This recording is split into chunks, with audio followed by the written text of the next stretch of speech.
Checks in the mail. And I'm Antonio Montoya, and I'm the Executive Director of Huntsville West. So if you're interested in the space, your squatting lab, let me know. Well, thank you everybody for coming.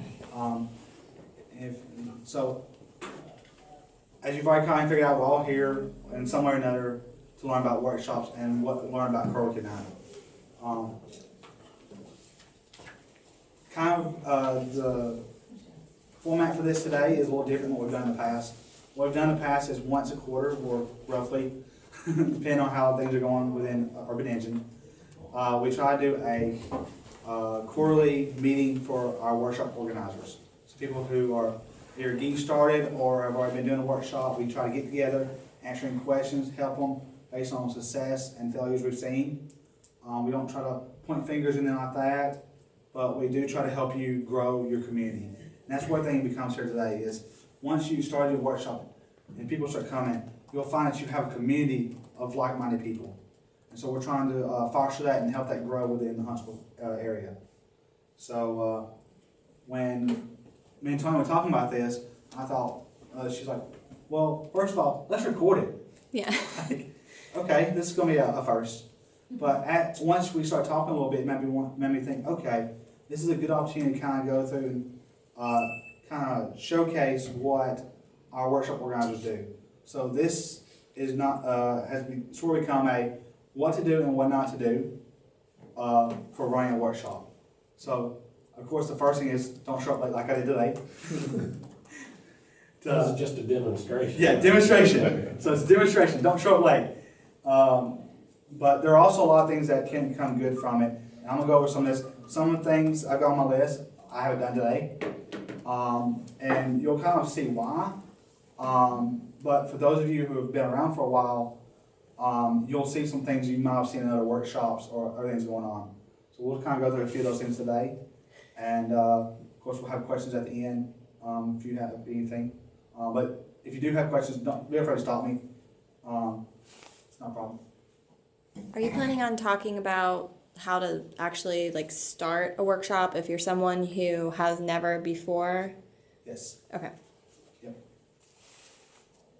So we already covered the news today, and I have minimal slides. This is like the only slide with content. Everything else is demos from here forward. So, I've created what I've called the steps to success. These are steps we see most people doing, and these are steps that we see when workshops continuously do these things, they're more successful. And the first thing is contact myself or Tony. And what we've found is we have a mission statement for Urban Engine, and we have a path that we see ourselves going. And not every idea falls into that mission. So we'd like for you to reach out to us and just kind of talk with us one-on-one about your workshop, and to see if it fits within that. If it does, then we continue on to our next step, which is open a Huntsville account. And I'll actually go through all this today, including the scheduling your first workshop. So once you talk to us, we'll get you an account in Open Huntsville. Open Huntsville is the backbone of our scheduling. It's a site that was created by our community here at CoWorking Night, and it is where we schedule workshops as well as our member directory for all Urban Engine. So we'll get your account created there. You'll schedule your workshop. From there on, it's building your community, making your Facebook group, promoting it, and then following up with it. So we'll go ahead and create an Open Huntsville account.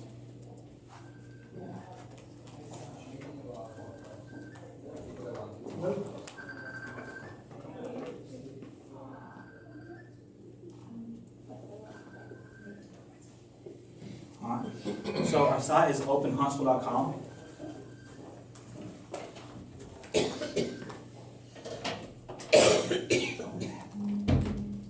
So I'm going to click create profile. And just a heads up, over the next 2 to 3 weeks, this is going to change a bit. We've actually taken the Open Huntsville from some previous developers in our community. There was some friends of ours, they developed it, and they kind of got busy with life as things happen. so some of us kind of took it over. And so we're coming back and we're cleaning some things up. One of the things they originally did was they had a approval system in place. They want to keep it in the Huntsville community. But CoWorking Night is actually expanding to Birmingham, if you haven't heard. And so approval system is one thing we're about to get rid of. So this right here is about to change a lot. It's going to ask for email and name and then password, just so we don't have to validate everything anymore. So this will change slightly. So I'm just going to put in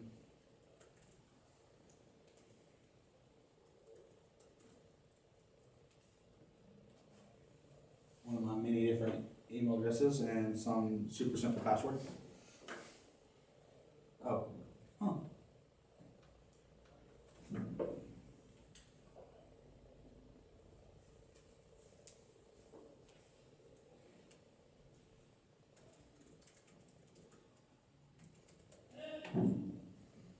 I'll have to use that one.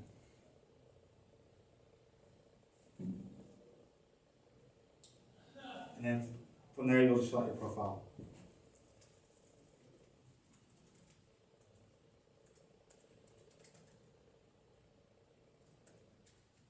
As you can see, I use the livestock for testing. So yeah, so we just fill out our profile, and then and then as you know, we go through the approval process. This will go away, and so what happens at that point is I just log in with my account.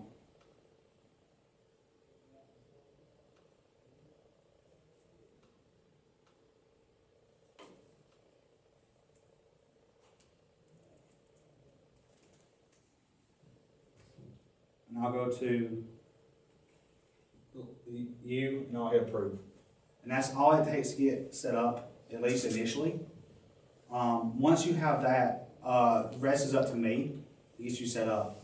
So with Open Huntsville, we actually have two sections at the top. We have groups and people. Once you've created an account, you'll be able to see the full directory of people. Feel free to reach out to people if you have like-minded interests or if you have a project you think they might be interested in as well. As for groups, I can create your workshop, your group name, and from there assign you as the admin over it. Once I've done that, you will have access to the manage events up here. And so from that point, we can start scheduling. Any questions on anything so far? When does that flyer get generated for CoWorking Night? So, good question. When we schedule events, we actually have a flyer. It's cwnflyer.com. And this flyer is constantly generated. So anytime I approve an event, this will be updated immediately. So, I didn't know if you had a deadline. So there are deadlines. Okay. So what we have is we have a deadline to submit the workshop online, and that's so I can have time. What we do is we try to get the flyer out to let people know, hey, the schedule is done by like Monday or Tuesday. Try to get it done before Monday, but so we have a deadline on Friday night at midnight. So you have all day Friday and Friday night to get it in, and I spend Saturday. What I do is I try to spend Saturday and Sunday in case there's an issue, conflicts with rooms or anything like that. I have time to reach out to the people who's got the conflict to resolve it. Over time, that will change and it will become where it'll be a hands-off and it'll be you pick how much you expect your tenants to be and you'll get rooms based on that. That's going to be probably 4 or 5 months down the road if that happens. But for now, it's a deadline with me resolving conflicts. So, but this site's there. Like I said, about Monday or Tuesday, you feel free to go and check it out. You'll see our schedule for each week. And this is another thing that was developed by our community. So you'll find most of the things that we do, we really value that the volunteers who put in the time and effort to make these things really look good.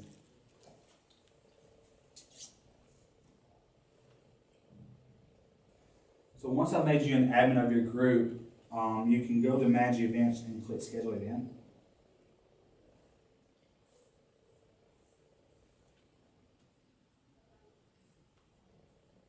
Daniel, do you know when your next one is? No, it's when I have something to talk about. Okay. Now, do you know yours? Yeah, so, Do you want to do it as an example? sure, You want to come up here and talk? I'll explain as you go through it. alright.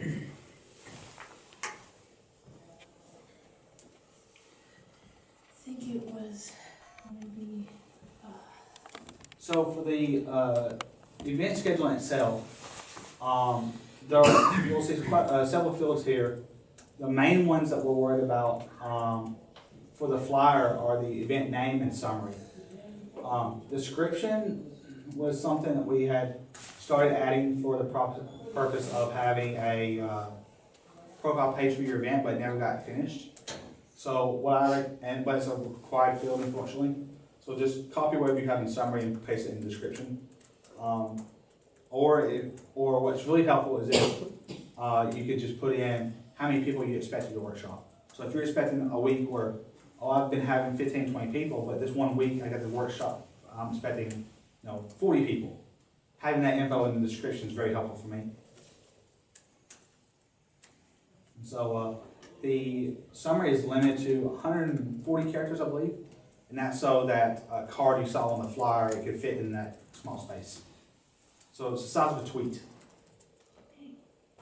Tweets are 240.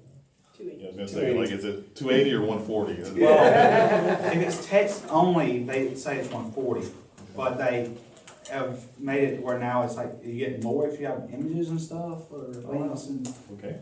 yeah, links don't count against you now. Yeah. So I think that's what added up to the. Cool. okay, that's how you do I was only picking. it. How'd that happen? I don't know.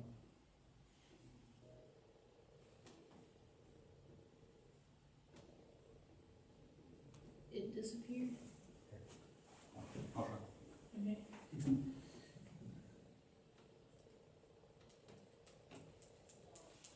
Oh, there it is, okay. So. So once I've created your group, you'll see it appear in the drop-down list. I've got to fix this where it's alphabetical order so they're easier to find. But once you pick that, your group, you'll need to select what CoWorking Night it's part of. And this drop-down is required for it to show up in the flyer. And the next thing, of course, is your date and time. We need to change that just to be time. Because you're choosing a date twice, really. Okay, well, this is my first time back, so. So, I'm how confused. many people are you expecting? Like, 5. Choose one of the conference room, front, cafe, or corner. Okay. So a training room is this room's training room 2. There's another training room back that way. It's like a class, it's not a full-size classroom. So those are 20 to 30 people. All the conference rooms are 10 to 20. So, and that's really it. That's how you schedule a workshop. So if you make a group on there, how often do they generally hold a workshop? Is it just whenever? There's a set schedule? It varies. So used to, all workshops had set schedules, whether it was once a month, once a week, or once every 2 weeks. We even had a couple that were once every 3 weeks. That was interesting. It varies. We've gotten, I've noticed as people do the workshops more, they may start off every week or every other week. They tend to go more erratic because life gets in the way. So it's just kind of whenever. I try to make it fit the best I can. Okay. Another good thing to think about as well, just to throw a point in on that, is, I love that Tom says, I'm thinking about starting a podcasting workshop, and then Cameron says, yeah, me too. Well, don't both do a podcasting workshop, work and split the workload, and that way you have 2 facilitators, and you can, if you meet every other week, it's just one person who has to come up with content or actually show up that week, and you can share that way. So. So DevOps Corner is a good example. I mean, y'all got 4 people total leading that? Well, Well, I mean, because it fluctuates. right, yeah, Yeah, Bob, I mean, right. Bob, when Bob is available, Yeah. yeah, Yeah, when Bob's available, and then Tom does a little bit here and there, yeah, and then you've been doing it lately. Yeah. And so they've got 3 or 4 people that just switch back and forth between on who's available. Yeah. So, and that's worked out well that's actually, most of our groups have lasted the longest. That's what they've done. They've had, anywhere from 2 to 4 people just fluctuate between. And that does really well. Another thing to keep in mind is when you have a regular schedule as well, it makes it easier for your attendees to know, hey, I need to be at CoWorking Night this week. This week is DevOps Corner. This week is Web Wonders, or whatever topic you got going on. They know it's your workshop's happening. We get questions all the time. Is this happening this week? I don't know. You have to go talk to so and so. I don't know what their schedule is right now. What they've got going on. So the more you stick to a schedule, it's easier on everybody. Which is a good reason to have multiple people. How are we on time? 32. Thank you. So once you've scheduled your workshop, here comes the hard work. Creating your community. So what I've actually done is, some of you may have gotten some notifications today. I actually created a Facebook group for this workshop.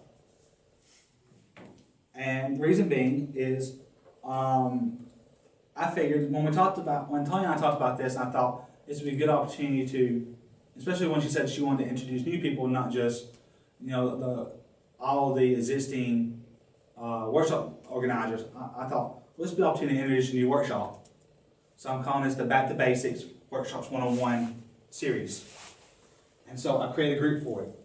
And so I've added some people that I know are workshop organizers already. If any of you have Facebook, if I don't have you, please add me and remind me to get you added on this.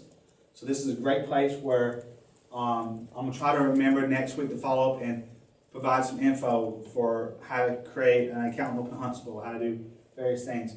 And this is what people like to see. They like to see you engage them even beyond a topic. So if you have a topic one week, I think On Target Marketing had one on Black Friday sales a week or 2 ago. So follow up the week after and say, hey, we looked at how you could do a Black Friday sale. How did it turn out? Give us your feedback and kind of like engage your audience members as much as possible. Keeps them interested, keeps them coming back. And that's been very successful. Yeah, I'll just add to that. So the way that the analogy that I use to describe how this works and how CoWorking Night has evolved over time, it's been almost, goodness, that'll be 3 years in April of next year. So the way that it has evolved has gone from being, a small community to a really big community that has smaller groups within it. So the After Hours Game Dev group is a great example of a pretty substantial number of people who monthly will come out specifically to discuss video game development. And they have a very active group on Facebook where they're talking about their projects specifically pertaining to video game development. Now, it doesn't mean that there aren't individuals that are in that smaller bubble. So my brain is starting to think of a Venn diagram. Okay. 195 members. Yeah. But it doesn't mean that some of those 195 members aren't also interested in the Black Friday sale topic or discussion. It's just that we as humans put things in buckets in our brains. So although that person may come out every single week for a CoWorking Night, they may come out for a different reason, for a different topic, and they may get to know each other by being in these different workshops with one another, but they're still going to want to know and hear from you specifically pertaining to that topic.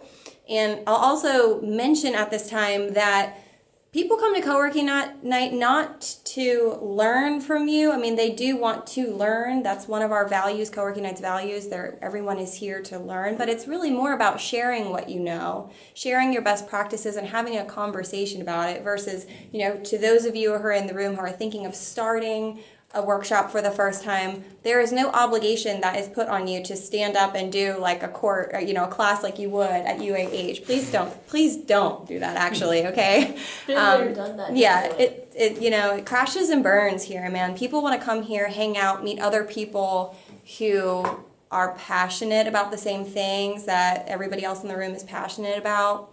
And so the more you can do to get people to collaborate and talk and share versus standing in front of them talking, doing the lecture thing, that's really the path that you want to take. And then let that carry over into the Facebook group you create, if you create one. Yeah. And so, like you said, advertising there was a good example. I mean, this is just one of the main things I've seen in the past week. I mean, one person said, hey, who wants a model of a helicopter? And it just went on from there. I mean, they're active in their community. They respond to their members. They try to engage them, and it's worked out great for them. They started out, their first workshop was last fall. They had 38 members, I believe. They consistently brought 20 to 40 every month, once a month. But I think it's probably because there's engagement between their meetings. Mhm. And it doesn't need to be Facebook. CoWorking Night, Urban Engine is already on Facebook, and people kind of have come to expect communications to come on that platform. But I used to run a marketing workshop here and was very successful in getting people engaged through emails the old-fashioned way. Just doing a, hey, let's get to know one another. You're all on this team now, for lack of a better word, and here's what we took away. Here's what we did in our last meeting. Here's what we're going to do next time. And I would send out a reminder. So you can do that however you want to do it. It's just keeping people thinking about it in between. Yeah. And last thing you want to be a once a month workshop, and then people forget that your workshop exists a month from now. And then you come back the next month and you only have 10 people, or you had 40 the first time, or and it just gets worse from there because you're not engaging them. That's one of the worst things I've seen. I've seen workshops do that. I start strong with a packed room, and then 3 months later there's 2 people showing up. So, and if I can do anything to help you with that, just let me know. Marcus, I have a question then. Yeah. So we were talking about this before we got started tonight. I mean, consistency is important. Knowing that the group is going to meet every week, for my group anyway, knowing that the group is going to meet every week is a great thing. It's 7 o'clock every Wednesday night. The problem becomes, the challenge becomes, there's other things at 7 o'clock I'd like to go to. Yeah. Right? And I know that there are people in the group that would like to go to some other things. But I don't know what to do with that. I like the consistency. I think the consistency is important, but the consistency creates conflicts.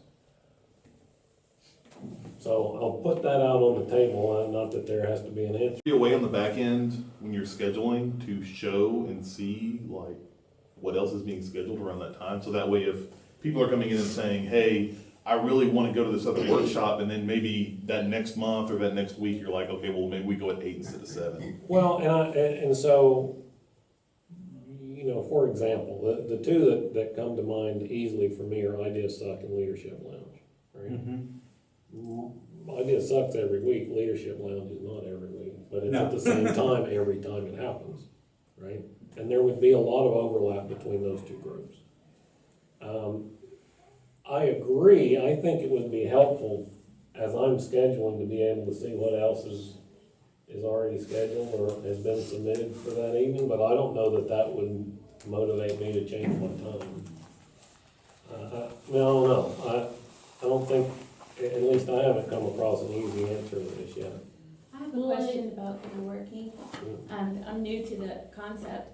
I've been to several unconferences and things like that are less structured. Would it be permissible to your participants to ask if they want to do a field trip to go to another person's thing? You can say, okay, That's a good idea. I was interested. Would you guys want to take a field trip today to the next conference room or something?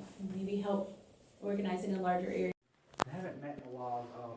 It was the Photo Census Group. Rayleigh Stevenson was running it.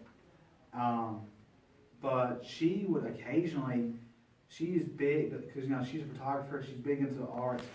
Anytime we had a 4 hours of product, even if it conflicted with her workshop, if her group was interested in it, she said, hey, let's, you know, we're gonna be on schedule, but we're gonna be at this workshop this day. Mhm. And you're welcome to that as much as you want. Good idea. Good idea. Yeah, more than welcome to that. And like I tried to do mine when I first started. I tried to do it at 9 because it used to go until like 11 or something. And I found that I got nobody when I did it at a time when there were no conflicts. Yeah. And it's like and so that's the other thing is that's like, well, we could expand the times, but then literally nobody would show up because it's the only thing at that time. Yeah. Right now, most of our workshops are 6 or 7. We usually have 1 or 2 at 8, but I know Design Corner meets every week at 8, and they consistently have anywhere from 5 to, I was thinking, 25 people at 8 o'clock. Yeah. It just depends on the topic and the fact that they're every week helps too. I mean, like I said, they're usually one of the only groups there, so 8 o'clock's always open. Anybody wants to meet at 8 o'clock. 6 o'clock is good, unless we're doing a 3210 event.